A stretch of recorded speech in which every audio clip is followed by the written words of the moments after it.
Perfect. So as Patrick was saying, I will present native scientists, and then Julia will present the results of a study on impact that we made to our program.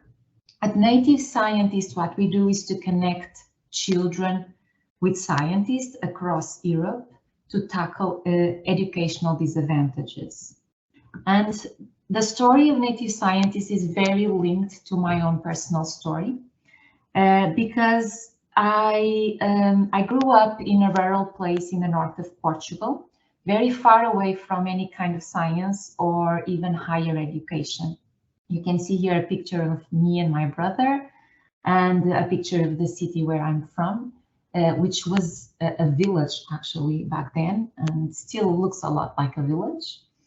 And why Native Scientist story is linked a lot to my personal story, it's because I learned about bacteria in school when I was 9 years old. And this completely changed my life because I was so fascinated by this concept of living organisms that we cannot see that I decided at the age of 9 that I wanted to become a scientist. And it's all good to decide this at such an early age. The problem was that because I come from this rural place with no access to science, I grew up hearing the common, sentence, "You're crazy. Why do you want to be a scientist? Don't do that. Go be something else." And you hear this when you're 9, when we're 10, 11, 12, and so on years old. And you start to really feel it's a barrier and it's something people do not encourage you to do. Well, I did become a scientist. And when I became a scientist and I felt a scientist for the first time in my life, this happened when I was doing my PhD at Imperial College London. I then felt a strong call to go to schools, to talk to children, so that I could break the barrier of accessing science that I felt as a child. And this is pretty much how Native Scientist starts, by this real, almost like an urge that I felt into going to schools to talk about my work to children, so that children like me didn't feel the barrier of accessing science as high as I felt. So we created Native Scientists to really tackle educational disadvantages and inequities in accessing science, with 3 very important things in mind.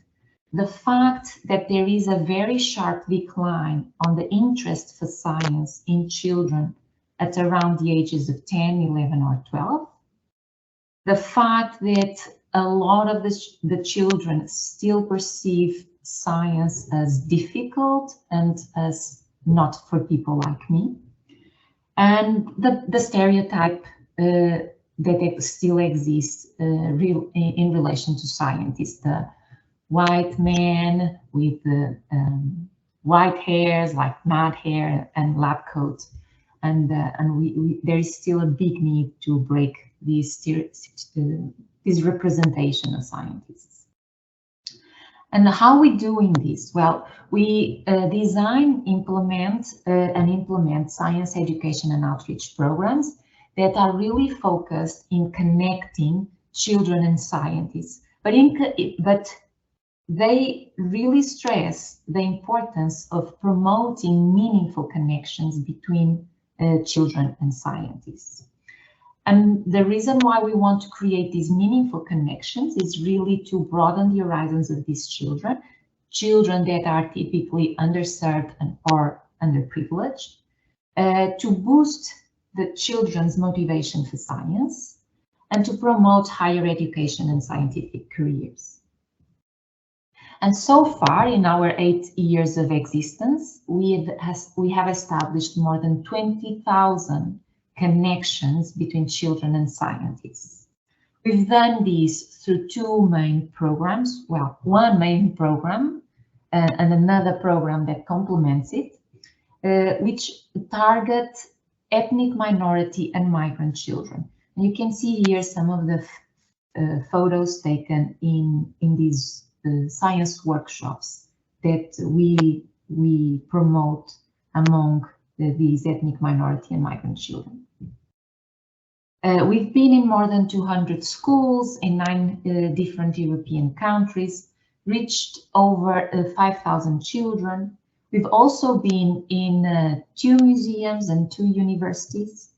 We are present in 30 different cities across these 9 European countries, and we've actively engaged with more than 1,000 scientists who have delivered and participated in these science workshops.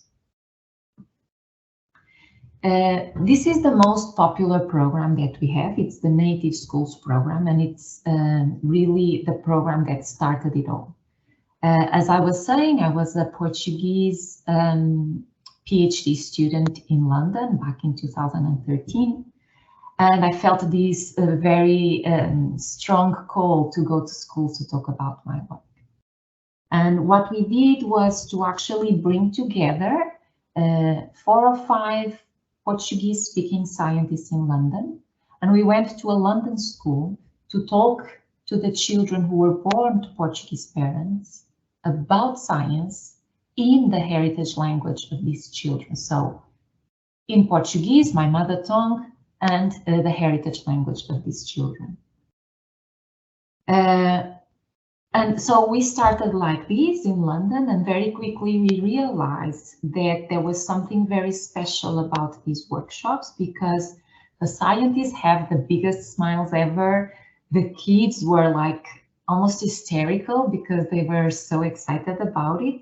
And the teacher was over the moon, very, very pleased with what she or he saw at the workshops. So very quickly, other migrant communities in London started to be interested in this and replicating the concept. So we started doing it for the Spanish, for the French, the Estonian, the Turkish, the Arabic, and so on. So it increased, we replicated the model for other migrant communities, and we also saw interest coming from other cities in the UK and in Europe. So we also expanded to other cities and countries. Today, this is the network of local coordinators for the Native Schools program that we have. It's roughly around between 35 and 40 migrant communities in 9 different European countries and between 25 and 30 different cities. And it's been at this level for 5 years now. So every year we are consistently having this network of volunteer scientists who want to organize these Native Schools workshops. And to complement this program, we also have the Native Explorers program. It also targets ethnic minority and migrant children, and is built on the concept of promoting both the science and the heritage language. But while the Native Schools program is for kids between 6 and 12 years old, and it takes the scientists out of the lab and puts them in school, the Native Explorers does the opposite. It targets teenagers between 13 and 17 years old, and it takes the students out of the school and brings them to university, a research center, or a museum. The feedback that we've been getting is really encouraging. Immediately after the workshop, we all the time we do the 4 feedback questions, very quick feedback questions, and questions like, is this the first time you are meeting a scientist? And you can say here that for most people it is, most children it is. We also ask if they've learned something new, and for most children they've learned a lot of new things. And we also ask if they like to meet the scientists, and for many of the kids they liked it a lot. They also say things like, this was my best class ever, when we will do it again. Or for the teenagers, we've also very often come across a comment like this. This workshop was important because I didn't know there were people like me attending university. They compliment saying that they thought university was only for their French colleagues if they are in France, or their British colleagues if they are in the UK, and so on. And then we also have very good testimonials from teachers, including this one that said, our students thoroughly enjoy the native scientist workshop, including those who can be a bit reluctant to learn. I was very impressed with the design of the workshop and the scientists' abilities to engage our students in their research. 3 years ago, we were also very happy when we received an email from Thiago saying that he had participated in a native schools workshop when he was 15 years old. And he had just received the news that he was accepted to go to university to do his bachelor in physics. And so he really felt this need to get in touch with us. And he said that the Native Scientists Workshop really gave him the confidence to believe that what he wanted was possible to achieve. And he's indeed the first person in his family to go to university. And it's very, very big achievement, and very happy for him. He's now doing a master's at Imperial College. So the two programs, the Native Schools and the Native Explorers programs, they are really built on three key things. They need to promote science learning, they need to promote language learning, heritage language learning, but at the same time, it's promoting multilingual skills and promoting the interaction between scientists and children, so that children have the possibility to interact with these role models.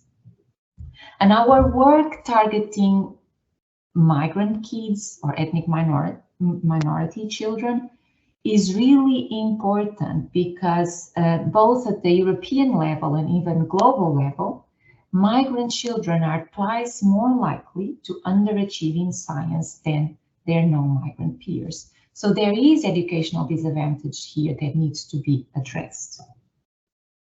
This is how a typical workshop would look like. You can see the scientists, and each scientist is talking to either 3, 4, or sometimes 5 children. In total, we usually have 4 or 5 scientists, and the kids are grouped in 4 or 5 groups. And it happens a little bit like in speed dating. And so each scientist talks to each group of kids for around 15 minutes, making a total of 60-minute hands-on science workshop.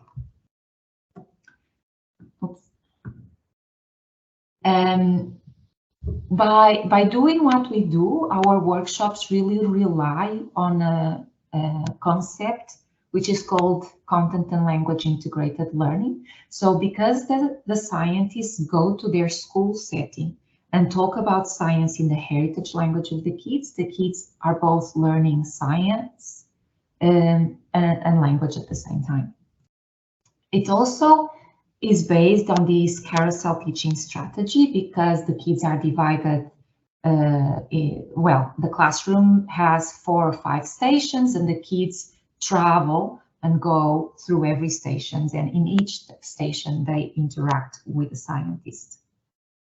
And then because we take 4 or 5 different scientists to the same workshop, we say that our workshops rely on the science tapas concept, because it really gives children the opportunity to taste different flavors, different fields of science. And that way they can also have a broader view of science, not just the idea that science is biology or something like